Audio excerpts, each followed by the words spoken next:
And now our guide Sammy is going to take us on a little shopping visit. Well, ladies and gentlemen, before we get to the next stop, I'm going to show you some very interesting local industry. It's what we call the alabaster factory.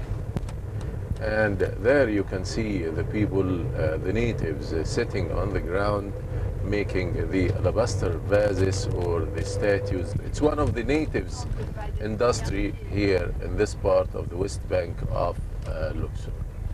And it's okay to take pictures for those people working or to use a video camera for that. Okay, let's go to see them, please. Yeah. He's going to polish it as if he's doing now.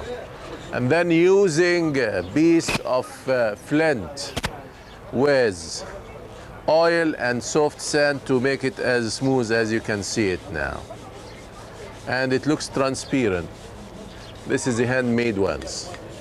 And for sure they use now machines to make the alabaster vases. It's heavier.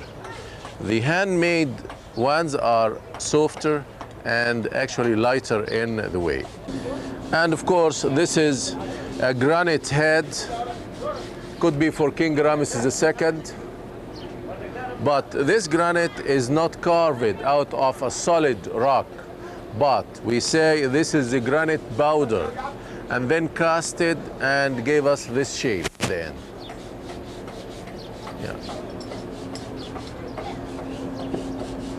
The alabaster blocks right here in yellow color.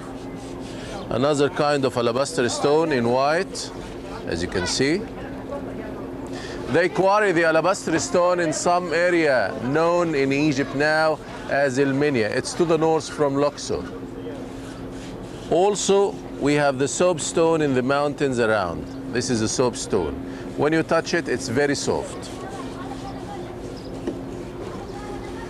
Okay, the exhibit they have here, they have different pieces and different collection of art piece. You can go inside and take a look. Wait.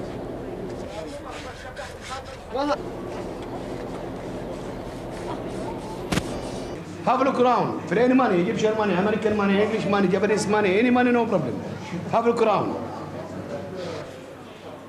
This fascinating little shop had a whole variety of vases and statuettes and reproductions of antiques, even scarabs carved from alabaster. And then there's the stone figures, as Sammy described. They're made from a powdered and molded stone, but it looks like the real thing, as you find all over the world nowadays. This technology has made reproductions of antiques very affordable, and they're really quite accurate in their style and design. This area around Luxor that we're visiting is one of the best parts of the country to be shopping for alabaster. Here's the machine-made vases. They're a little heavier, or you can get the handmade kind, as we saw a moment ago. But beware, some of the handmade alabaster is very fragile, so if you pack it in your suitcase to bring it home, be sure that it's well padded, otherwise it'll probably break. Now here too, you should be bargaining for anything you're going to purchase, and don't worry too much about how cheap you want to get it for, because you'll be getting a bargain in Egypt anyway. The prices here are much better than you'll find in the rest of the Western world, certainly. It's a good place to shop. The majority of the monuments we have in Egypt goes back to the ancient times, are tombs or temples, but very little number of houses or villages. Where we are going now, we will see one ancient Egyptian village. And in that village, according to some documents discovered there were some labor strike. That labor strike was the first strike in the history. The houses in that village we are going to see beside nearby the tomb were built in the material of mud brick and small pieces of stone. We still have to the right-hand side the houses of the natives on the west bank of Luxor. As you can see, we have in front of you now one of the very few villages discovered and go back to the ancient times. It's the village of the workers in the west bank of Luxor. I mean, during the ancient times, those workers working in the carving and in painting and decorating and cutting the tombs in the solid plateaus, they lived in this village. There is no one straight lane, actually. The lanes of the village were actually designed in some way, not straight or curved, but according to the location of each house. Some of the houses consist of 2 stories or 1 story, and the house itself is 1 main room and 2 bedrooms. I mean, 1 open court or 2 bedrooms, or 1 bedroom down in the first floor and 2 other bedrooms in the second floor.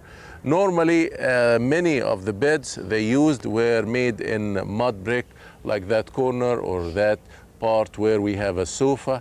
They may put some mat on it to sit, and the ceilings of the houses were made out of beams of wood or palm tree logs. Okay, these are the houses in front of you, the village of the workers in the area famous as Deir el-Medina.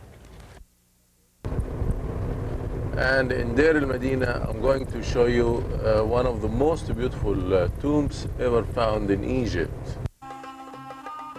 This tomb of Peshedu has brightly decorated wall paintings that still retain most of their original color after nearly 3,000 years.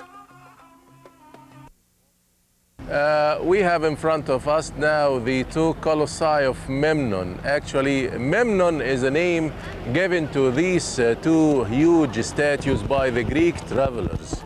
And originally, the 2 colossi are representing that famous Egyptian king, King Amenophis III, around the 14th century BC. And these 2 colossi were placed in front of the main entrance of his great temple. Ladies and gentlemen, I hope you enjoyed the tour on the west bank of Luxor.